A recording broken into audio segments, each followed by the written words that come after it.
Hello friends, welcome to my channel garden flora.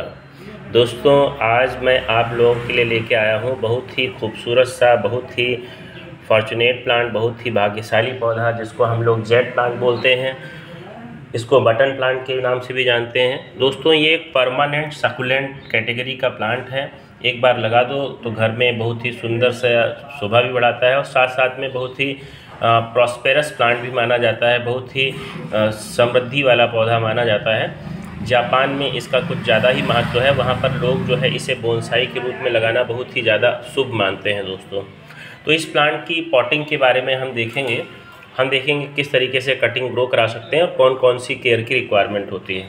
दोस्तों, ये हमारे पास जो जेट प्लांट का पौधा है और ये दूसरा पौधा है, इसको जो है हमने नर्सरी से लिया था।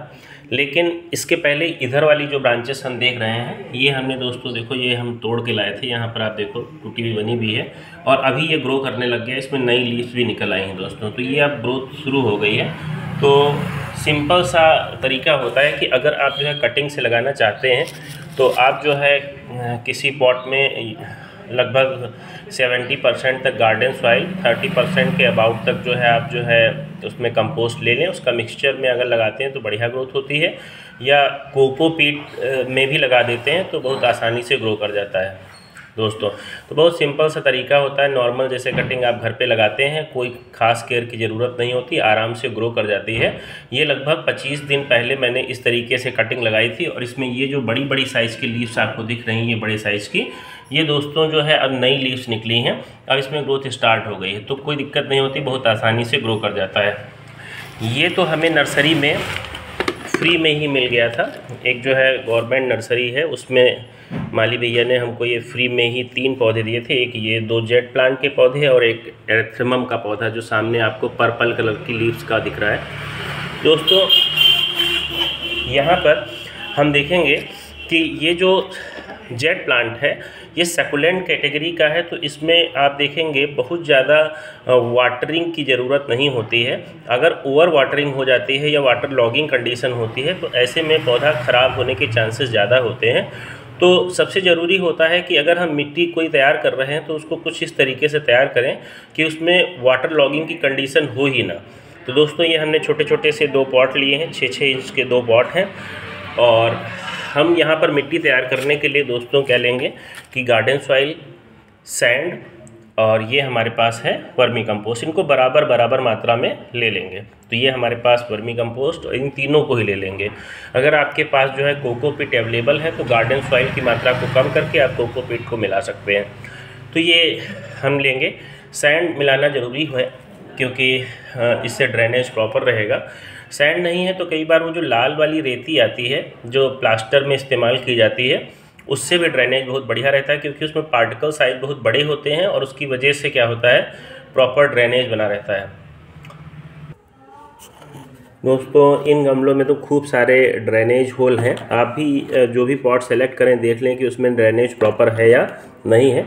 अगर होल नहीं होते हैं तो आप उसमें होल ज़रूर बनाएं। और इसके साथ क्या है कि इस समय अभी दीपावली का सीज़न चल रहा था, तो दीपावली में निकले हुए जो दिए हैं, ये टूटे हुए दिए थे, इनको हम नीचे बिखेर लेते हैं। आप कुछ भी ऐसे बिखेर सकते हैं, जैसे वो बड़े से कंकड़ आते हैं, जो बजरी आती है जिसको ढलाई में इस्तेमाल किया जाता है, उनको भी आप इस्तेमाल कर सकते हैं। बिल्कुल इन पोर्स को इस केस में बंद नहीं करते। कभी कभी हम कपड़ा लगाते हैं, लेकिन क्योंकि यहाँ वाटर की रिक्वायरमेंट दोस्तों इस पौधे में बहुत कम होती है तो हम इन ड्रेनेज को बंद नहीं कर रहे हैं। इसमें ये देखो इस तरीके से बजरी डाल रहे हैं अंतिम सिरे पर।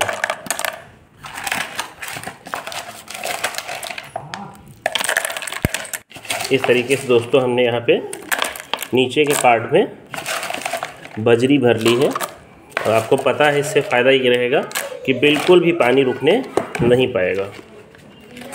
दोस्तों, अब क्या करेंगे? अब दोस्तों हमें क्या करना होगा कि इन तीनों को हम मिक्स कर लेंगे।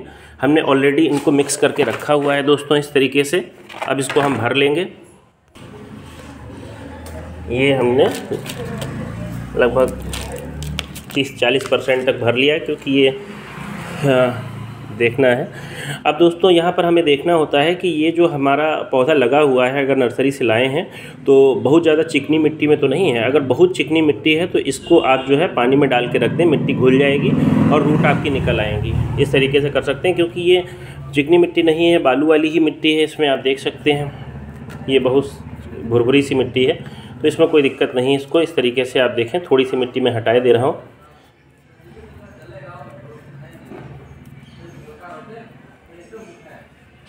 ये तो इसमें बहुत ज़्यादा चिकनी मिट्टी नहीं, हमने इसको इस तरीके से दोस्तों सीधा प्लेस कर देना है। थोड़ा देखना है कि जो इसका मेन स्टेम है वो थोड़ा ऊंचाई पे ही रहे दोस्तों प्लेस करते समय, जिससे उसके आसपास में पानी बहुत ज़्यादा कलेक्ट होने ना पाए। इसको अब हम मिट्टी से भर देंगे। तो दोस्तों इस तरीके से इसकी पॉटिंग कंप्लीट हो गई है। इसमें हम पानी दे देंगे और हमें बस इसमें 2-3 बातों का ध्यान रखना होता है दोस्तों। एक तो यह है कि इसमें कभी भी ओवर वाटरिंग ना होने दें। ओवर वाटरिंग मतलब आप मान के चले कि हफ्ते में इसे आप एक बार वाटरिंग करते हैं तो इसमें प्रॉपर मॉइस्चर बनी रहती है और ऐसे में पौधा बढ़िया ग्रोथ करता है। कभी ओवर वाटरिंग ना होने दें, वाटर लॉगिंग ना होने दें। यहाँ पर हमने दोस्तों इस तरीके से देखो मिट्टी तैयार की है कि पानी डालते ही पूरा एब्जॉर्ब हो जा रहा है। इसी तरीके की मिट्टी की ज़रूरत होती है दोस्तों। आप इसे इंडोर आउटडोर दोनों तरीके से लगा सकते हैं। बस लगाने के लिए हम देखें कि इसको जो है दिन में सुबह और शाम की धूप अच्छी मिलती रहे। मतलब मान के चलो 4-5 घंटे की लाइट की रिक्वायरमेंट होती है। ऐसे में इसकी ग्रोथ दोस्तों बढ़िया होती है। आप चाहें तो इसे हैंगिंग बास्केट में भी दोस्तों लगा सकते हैं और इसके बोनसाई भी बनाए जाते हैं दोस्तों। तो ये सारी इन्फॉर्मेशन थी जेड प्लांट को लेकर। आप भी दोस्तों इस जेड प्लांट को लगाएं। फेंग शुई में इस पौधे को बहुत ही महत्वपूर्ण बताया गया है। कहते हैं कि ये पौधा जहाँ लगा होता है वहाँ पर प्रॉस्पेरिटी आती है, समृद्धि आती है दोस्तों। आप ध्यान रखिए कि जिस तरीके से मनी प्लांट के बारे में लोगों की बातें होती हैं, लोग कहते हैं कि बहुत ही शुभ पौधा होता है, ठीक वैसे ही जो जेड प्लांट होता है वो भी बहुत ही ज़्यादा शुभ पौधा माना जाता है फेंग शुई के अनुसार। और ये दोस्तों इस तरीके से पौधा लग चुका है। अगर आपके घर में नहीं है तो ज़रूर लगाएं। दोस्तों ये इन्फॉर्मेशन आपको कैसी लगी?